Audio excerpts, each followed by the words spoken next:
Eadie Rider, sponsored by ABC Taxis, achieving best customer service. Well, unless you've been living under a rock or in a cave for the last month, I'm sure you're aware of the hit ITV2 series Love Island. It's basically a load of gorgeous young fit people stuck into a Spanish villa and they couple up. Now, the public has a massive say in what happens. They ultimately get to decide who stays on the island and who gets evicted from the show. It's had massive ratings of 2.1 million people watching every single night, and Norfolk had one of its own in there.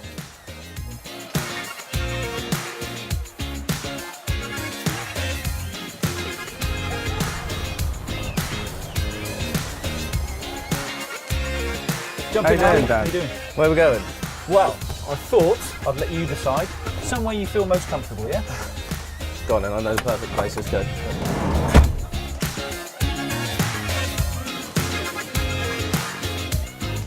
I'll tell you what, if you can keep up with this workout, then I'll tell you anything you want.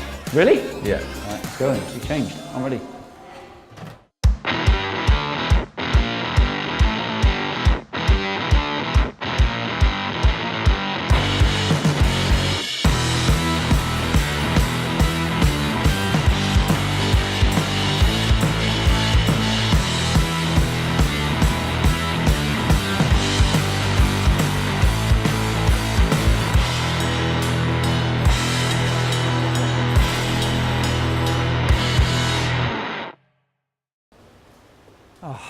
I did all right there, didn't I?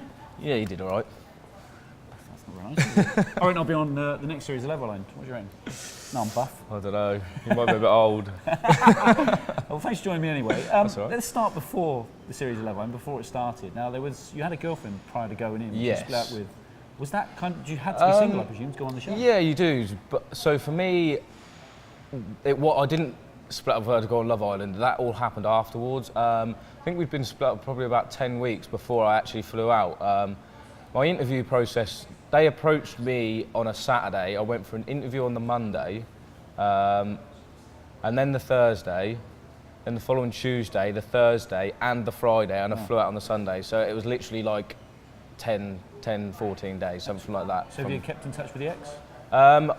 Because obviously you're sworn to secrecy. You could only tell like close family, close friends, anything like that. So the only people that I told were my parents, my sister and her boyfriend. They were the 4 people that I told. So for everybody else, it was a complete shock. So when it came out in the press that I was actually going on, obviously it was probably a little bit of a shock for her. So I was worried about her to make sure she was all right. So when I came back from Love Island, I made a point of going to see her and check she was all right.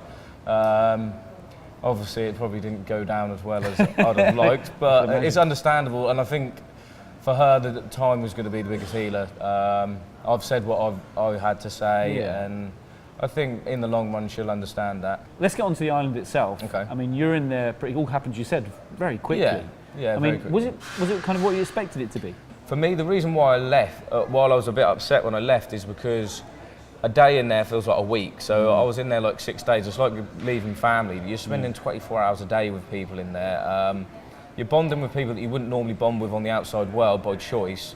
So for me, yeah, it was like leaving family, which was the upsetting part. Mainly Marcel, really. Yeah, and that was a big point, really. You were big pals with him, weren't you? Yeah, definitely. I think we were sort of on the same wavelength. We were both at the time, we were both in the same position. So we could relate to each other, and if he had something that he wanted to talk to me about, he could talk to me and I could talk to him. Whereas we didn't go about our conversations with our conversations, whereas a lot of other people, they'll have conversations and they'll then go and tell somebody else that conversation, and then it'll escalate around the villa and things get added and twisted and it causes dramas. Whereas with me and Marcel, it was just me and him.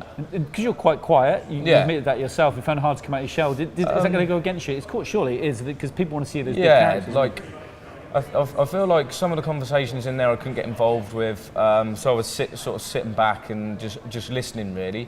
The last few days I came out of Michelle a lot more, and people saw me for who I actually was in the villa. I think the massive turning point for me was when I actually ditched Amber, because for the first few days I felt like I was being talked about around the villa, but as soon as I approached a group or something in there, the conversations would just be cut dead. So yeah. So there's about 3 weeks left of the show now, 3 weeks or so. 3 weeks. I mean, who do you think, surely Marcel and Yeah, Gabby definitely. are I feel like Who's your the money new- on? If you had to put some money on it, Marcel and Gabby, 100%. Montana and Alex maybe now. They're sort of, Montana's a favourite, and Alex has come in and he's sort of like wooed her, and the public have seen that, and they really suit as a couple, I think. So, yeah, they're the two main contenders. I feel like Kim and Amber, they are suited, but there's so much drama there. I don't know, like. But that's what people want to see, isn't it? That's what people want to watch. But so what's next for you? For me, I don't really know, to be honest. I'm just taking it in my stride. Like, I'm all up and down the country. I'm doing club appearances and things like that. Clothing brands approaching me. Just see what happens, really. Like, just riding the wave, as it were. Like, a lot of people have just said, take it while it's here, and then sort of just see what you want to do afterwards. But for me, like, primarily it's going to be something gym orientated, I think, at the end of it. Well, you haven't got a bad body. It's not quite as good as mine, I'd say. But thanks for joining me today. And if you need any tips or with your love life, I've got a few numbers I'll give you later on, all right? Okay, perfect. Cheers, mate.